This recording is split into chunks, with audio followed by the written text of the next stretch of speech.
Professor Rauli Borges, Câmara de Itapema realizou ontem a segunda sessão extraordinária. Na pauta, a análise de duas proposições. Você já falou aqui no início do programa que foi uma sessão tranquila, uma sessão de paz, professor. Foi uma sessão tranquila, Flávio, mas olha, eu te confesso que foi gostoso participar dessa sessão ontem, assistir essa sessão ao vivo ontem, porque a Câmara voltou a ter a participação efetiva dos vereadores, né? Não que a gente não tivesse na legislação anterior, mas a legislação anterior era mais parcimoniosa, menos combativa. Normalmente os projetos chegavam na casa sem grande discussão, a votação era sempre em caráter de unanimidade. Ontem a gente tem assistido que vamos ter bons debates com essa Câmara que foi eleita agora, né? Então, em primeiro lugar, me senti representado no seguinte sentido: as discussões no parlamento estão acontecendo como deve acontecer, e sempre disse isso e vou continuar repetindo, que um governo é melhor ainda quando a oposição é combatente, quando a oposição ela é presente. E é o que a gente tem assistido nessas duas primeiras sessões extraordinárias. Ontem, Flávio, duas proposições foram levadas para a Câmara.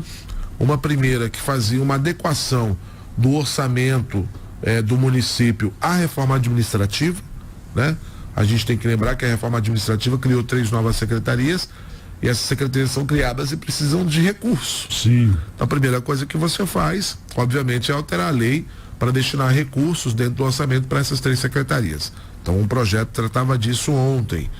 E a segunda proposição da noite era uma proposição em medida provisória que mexia com a estrutura da Defesa Civil, tentando, Flávio Silva, qualificar a Defesa Civil para o enfrentamento dessas catástrofes climáticas, buscando ali um corpo técnico, pessoas que entendam da mitigação de danos, que trabalhem com um organismo de prevenção e que possam construir dentro da Defesa Civil um corpo operacional que permita atuar com qualidade, atuar da melhor forma possível em prol dos itapemenses em épocas de crise como essa, por exemplo.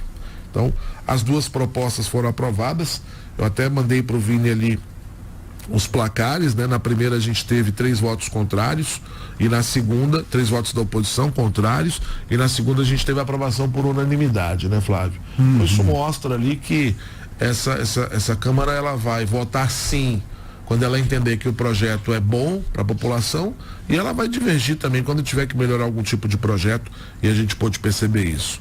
E duas contestações que acho pertinentes, né? Uma primeira em que os vereadores da oposição questionavam o método da medida provisória, porque a medida provisória ela não permite a discussão do parlamento, né? Ela é feita para ser votada, ela vai funcionar por um certo dia, ela tem caráter de emergência, de urgência. Então, ficou esse cuidado, esse pedido de cuidado para que intervenções mais profundas, né, intervenções que alterem a lei, que elas sejam em projeto de lei, porque isso dá à casa a possibilidade de discutir amplamente, né? Sim. Muito embora aí fica a ressalva de que nesse período de crise, especialmente essa medida provisória da Defesa Civil, que foi aprovada ontem, ela era em caráter urgencial, emergencial, ela já contemplou uma parte do que foi feito, inclusive, no período das cheias que a gente teve aqui nos últimos 10 dias. Então, esse é um ponto. E o segundo ponto importante também é que essa Câmara está bastante vigilante, né? Então, tudo que sai hoje da Prefeitura tem que sair com a qualidade redobrada, obedecendo os prazos, os procedimentos, os métodos. Então, basicamente, ontem o que a gente assistiu foi em cima disso. Uma boa sessão, Flávio, valeu a pena sim conferir de perto. Como é que foi a participação do público nessa sessão, hein, professor? Olha, Flávio, a gente sabe como é que é, né, rapaz? De uma forma geral, quem toma ali a maioria dos espaços na Câmara são os assessores, são as pessoas que estão ligadas de alguma forma à Câmara, estão ligadas ao governo, imprensa. O cidadão comum, ele ainda é um artigo raro, infelizmente, nessas sessões da Câmara. E é importante a participação da comunidade, Sem né? dúvida, né, Flávio? A gente está sempre trazendo aqui as votações importantes para o cidadão, mas é importante o cidadão estar lá para conferir, né? Lá você consegue ver a atuação do seu parlamentar. Como é que ele está participando da sessão, se ele está presente, se ele está estudando a pauta, se ele está trazendo novas demandas, novos questionamentos. Porque, Flávio, questionar é importante. Não é porque eu vou votar sim no seu projeto que eu não posso questioná-lo, que eu não posso entendê-lo, que eu não posso buscar melhorias. Então tudo isso é fundamental. Acho que vale a pena para cada cidadão itapemense tirar uma terça-feira à noite. Tô aqui sem fazer nada, hoje a novela vai ficar para depois, vou lá contemplar a Câmara. Vale a pena sim, para você ver como funciona, para você ver o que estão discutindo sobre sua cidade e para você ver também a atuação do seu parlamentar.